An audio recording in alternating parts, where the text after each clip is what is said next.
Hey guys, this is Eric with CA Tech. We're here today to talk about our shift gate for the Honda Talon and what it does. This is actually a piece that replaces the OEM plastic, and what it does is it makes it really easy to shift from reverse to low and reverse to high.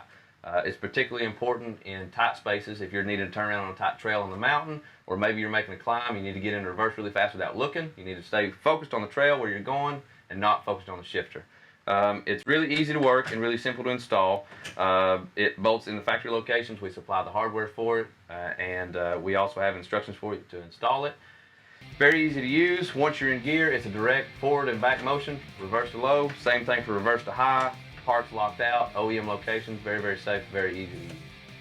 This is for both the Honda Talon R and the Honda Talon X.